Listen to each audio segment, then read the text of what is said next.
Nidus is pretty simple. Step 1, use your Parasitic Link on your favourite cat, dog or good boy. Step 2, Larva to group up all of your enemies.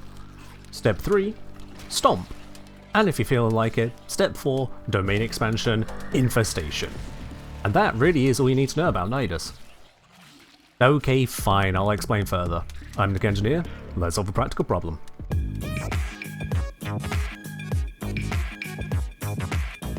With the refresh to Nidus, many changes have been applied to make him smoother and easier to play, with plenty of buffs across the board. His base health has been increased on the normal version by 18% or 23% on the Prime version. The passive also stacks a lot faster on the UI. This means that when you stomp, you'll see a large increase in stacks very rapidly rather than a single increase per second. If you have a very large increase, it'll skip ahead to the next relevant number. The passive also increases to 200 at base now rather than 100, and that means if you use the augment, you can get to a max of 500 stacks. The first ability has been improved, so that not only does it grant stacks on the initial hit, it also now grants stacks with a continuous damage over time. The damage over time is viral damage rather than the base impact, but it only hits for half the amount of damage. As a result, with grouped up enemies especially, you can get a lot of stacks from a single stomp. The Larva ability has also been overhauled. Now, you can recast it even during its duration with no augment required. As a result, even though enemies may be grabbed still, and they could be in awkward locations, you can recast without issue and replace the Larva for a better grouping effect. In addition, enemies which are held will give you a stack 50% of the time of base, scaling with strength, which means that with 200% or higher strength, you are guaranteed a stack every single time an enemy dies, grabbed by Larva. Remember that when stacks trigger from enemies being affected by your abilities, it gives you 1/5 of the stack on the UI. It takes 5 triggers for a single whole stack. There is one unfortunate quirk with the Larva ability you need to understand with Nidus. Here I've got the Arc Plasmor, a weapon with infinite body punch through, and a long line of 20 butchers. If I just fire a shot here, almost every single one of them dies. One singular one survived, and that's actually going to lean into the issue I'm about to show you. As you see, we're now on 19, sorry, let's make that 20 total kills. Now instead of having them pre-lined up by Loki, let's group them all together here with Larva. They're all in one spot, this should be easy for the Arc Plasmor. Oh, we only killed 6 of them. And then another 8, and then another 3, and then finally they're all dead. Despite this weapon having infinite body punch through and clearly making its way through 19 enemies in a single shot, when they were all grouped up together like that, the weapon fails to be so effective. The reason this is happening is a little unclear, but it basically comes down to a wide body projectile only being able to hit so many enemies at once. If it's passing through too many enemies at the same time, it'll stop damaging the full complement of them. Now if we switch to an AoE weapon, and bring up the same group of enemies to test that with, we group them with Larva, and fire a single shot, oh, and they're all immediately dead. AoE weapons do not suffer the same issue, it is purely a wide body projectile weapon issue. So if you want to hit lots of enemies grabbed by Larva at the same time, either use a rapid fire gun, or use an AoE explosion. The third ability, Parasitic Link, no longer requires that you have mutation stacks, instead only costs energy to cast. This means you can connect up to enemies immediately at the start of the mission for the full defensive benefits. Or if you'd rather, you can hold cast it whilst it's inactive to connect to the nearest ally.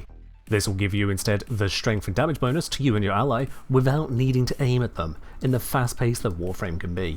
The only allies you can link to are players, free moving companions and spectres. Sentinels are right out. Whilst linked to a target, you can relink to them whilst the ability is active by just recasting it, looking at them, refreshing the entire duration and effects. This doesn't work for hold casting, as normal hold casting ends the effect intentionally. If the link would expire because you've gone too far away from the target, you do get a 3-second grace period with it flashing, telling you to get back in range.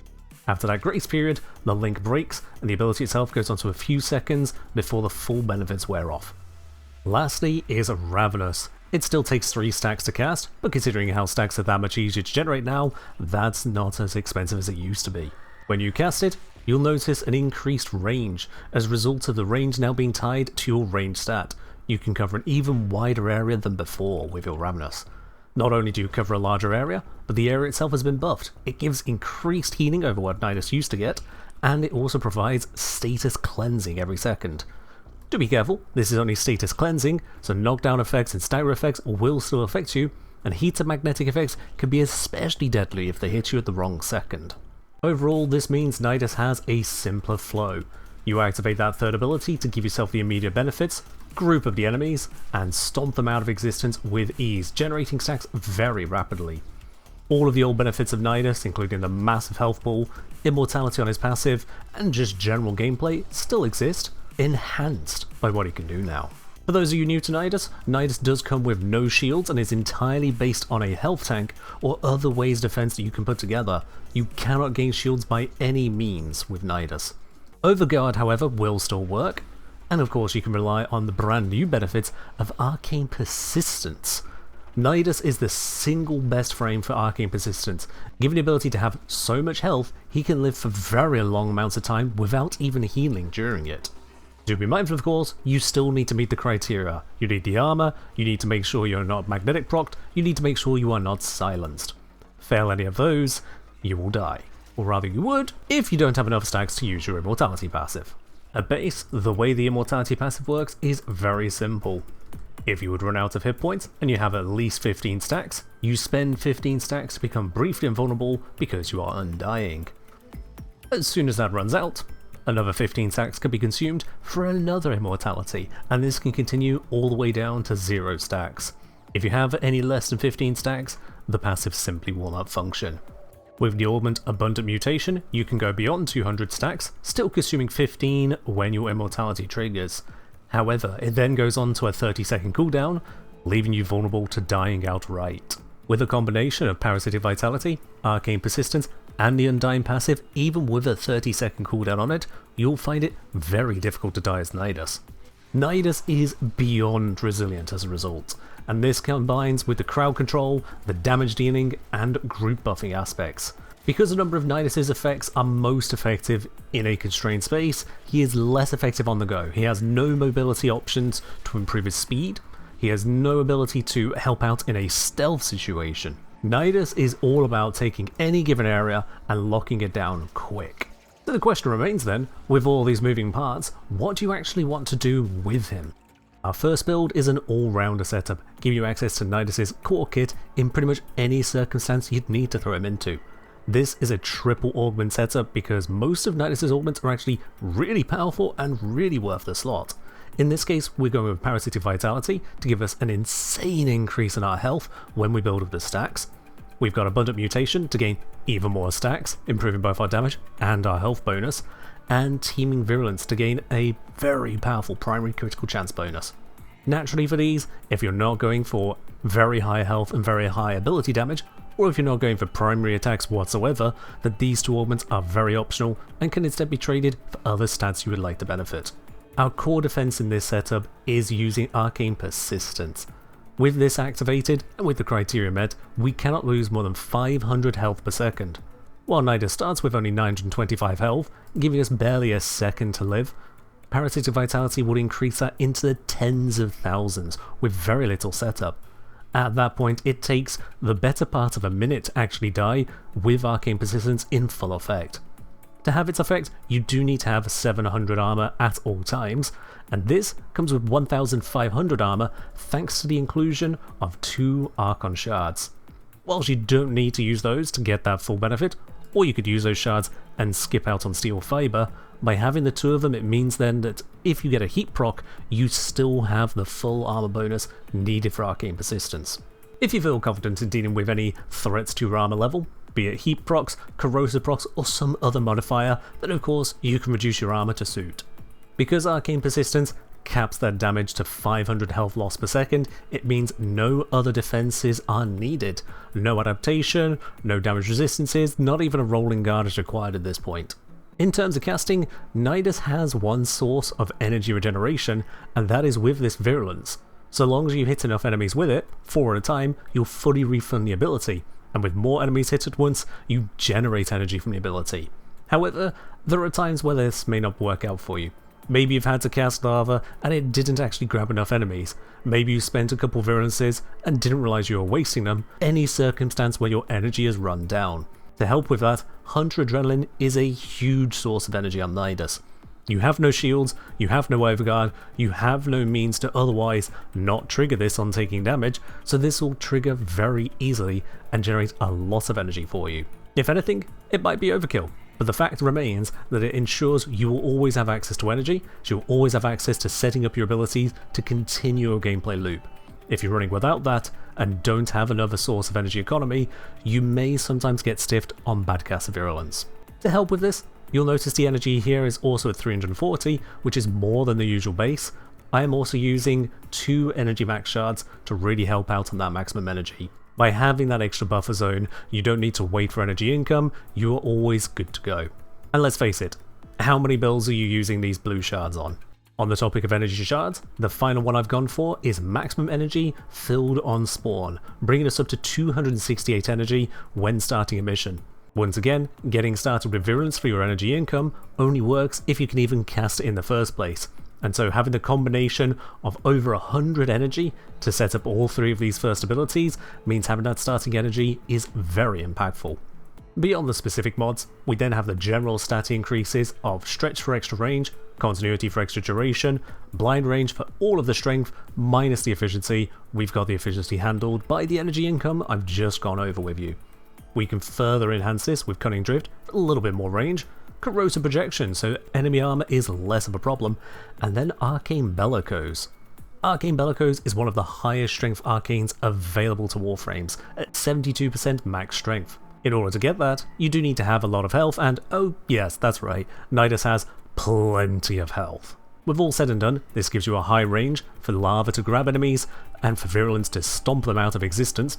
It gives you a high strength, so the Parasitic Link is doing plenty to enhance you or your ally you connected to, and for again the Stomp and Ravenous to get the maximum effect. And then atop that, enough duration to make it cozy to play. If you want to go a different route with Nidus, to focus more on being a casting killer, we can bring in Larva Burst. Larva Burst has been enhanced to apply a toxin proc not just once to the target, but once for every single enemy grabbed by Larva. This is in combination with damage also scaling by the number of enemies grabbed and by your strength stat, meaning you can get a lot of toxin onto every enemy grabbed very quickly. When we combine this with Nidus' ability to get plenty of strength, increased yet further by Parasitic Link, and then we cast it all onto Raw will make that damage much higher again and the toxin procs doubly more powerful. In fact, double isn't even doing it justice, you can get extremely high damage with this. As the damage from Larva Burst isn't connected to your stack count, we don't need to go for very high stacks. As a result, we can take off Abundant Mutation and save ourselves disabling the passive every 30 seconds, should you end up relying on it. Granted, Arcane Persistence on the build means you'll probably not be relying on your passive in the first place at all, as this setup is delivering a lot of high damage toxin procs indiscriminately to the area. The mecha set is amazing for it. Whenever you're dealing large amounts of AoEs with lots of high damaging procs, you don't need to find your mecha target, the damage will find them for you, and as a result, the mecha set will trigger very frequently, so long as you're using a suitable companion for the mecha set, like a Kubro or Predacite. The setup for this is very easy. You cast Larva, the enemies get grouped, you uncast Larva, the enemies get damaged and bleed out from it. The more enemies you grab at once, the more damage you deal, leading to immediate kills very frequently. With the benefits of Arc and Continuity, we're also applying Corrosive procs with our Toxin, sundering armor to deal even more damage again. You really want to be aiming to grab as many enemies as possible with every single Larva to massively increase the damage. Because Larva can't grab overguarded units, what you'll want to do when you see one is cast Larva on the overguarded unit to cause the damage to be focused around them. This will then break their overguard from the sheer amount of toxin damage you deal and make it where they can be grabbed in the next round.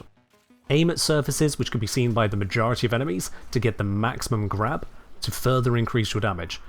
Use the fact that it lifts itself slightly off the surface to place it on pipes, walls or any other terrain that gets past otherwise obstacles that would block the effect. Something you do need to be careful of with this setup is that we're replacing the fourth ability. This means we have no benefit from Ravenous, especially we do not have the benefit of status cleansing. Magnetic procs in particular are dangerous this way, because Magnetic will turn off Arcane Persistence and leave you very vulnerable to taking lots of damage. Thankfully, the Mecha set will provide you lots of armor whenever that triggers, helping to mitigate the effects should you get caught by a surprise magnetic proc. To show you just how ridiculous this tank can be, let's just stand over here. Hello Jade Xmas, do you feel like burning me today? Ah yes, so much pain, all of the slash, all of the heat, I am certainly going to perish. Anyway, enough of that, now let's full heal. This is as a result of the augment Parasitic Vitality. The reason it works is that with every stack you gain with Parasitic Vitality, you gain an increase to your maximum health. But not only that, the game very weirdly then also heals you based on the number of stacks you've gained. As a result, early on you gain a very small amount of healing, but after just a moderate amount of stacks gained, you'll have an insanely powerful healing with every single stack gained. Consider you're gaining stacks just from grouping the enemies together using your Larva. Every single time you do that, you're going to end up with a full heal, completely overriding the threat of things like a Jade Xmas. With just a modicum of paying attention, you can ensure you never run out of hit points as a result of that combination of healing and maximum health. Last of these builds for Nidus is an invisibility based build. We can get the invisibility from using a companion, specifically from using a Huras Kubro. You don't need much to set up this companion, this is completely overmodded, and really the only thing of particular interest is this one right here, Stalk. The Kubro cloaks itself and its master to stalk down prey when they're within 24 meters. By having that invisibility, we can activate Arcane Crepuscular, but further than that, we don't need to tank through ordinary means. By throwing out those means of tanking, we can focus more on our range and our strength, especially with Crepuscular giving us yet more strength, and Augmented giving us yet more strength. In total then, the play for this is just like the base Nidus, only this time the enemies have no idea it's even coming. Just like with the original approach to Nidus, you activate your Parasitic Link, you activate your Larva to group the enemies, and then you stomp. And then you stomp. And then you stomp. But if you want to make that more powerful, and you most certainly can, activate Ravenous to increase your damage with the maggots. Whilst holding down 1, you can see where the maggots are, and whilst these maggots will be drawing fire from the enemies, they shouldn't draw that fire towards you. Release when ready to stomp in the direction of maggots and increase the damage by making them explode early. In combination then, we have very high stomp damage, we have very high maggot damage, and we have the enemies completely unaware as to where we are for the entire mission. They literally cannot see us, they cannot counter us in any way. The only enemy that is a threat to us now is the Virulence Acolyte. When they turn up, you're not going to have your invisibility as it will be silenced from the Kubro. At that point you will need to use your gun and shoot. As you do not have loads of hit points on this setup, it means you cannot rely on Arcane Persistence for tanking. Stay invisible or you will be burning through stacks to try and stay alive. Despite that relative weakness, I have still gone for the abundant mutation. Don't let the enemies shoot in your direction in the first place, and do not break your invisibility, you'll be fine. Overall, Nidus is a very simple to understand Warframe. Link will give you either defensive bonuses when connected to an enemy, or offensive bonuses when connected to an ally. Virulence is a massive way of generating mutation stacks, and otherwise deal damage to enemies. Larva is a simple crowd control tool, grouping up enemies very aggressively. And Ravenous says this area is claimed by the Infestation. It heals you, protects you, and further damages any enemy foolish enough to come close to it. I've kept to the fundamentals with these setups, but you can specialise small parts to your taste, whether that's Emerald Archon Shards for more toxin damage from Larva Burst, or using a Tome and Focus School for extra energy and strength. Once you have the fundamentals, you can vary it to your playstyle. That's all from me on Nidus, so as always, be the swarm, shift your form, and fight well, Tenno. Also, sometimes you do that. I'm not entirely sure what I just did there. I'm going to be very honest with you. Oh! Yeah, that wasn't supposed to happen. I actually don't know how I did that.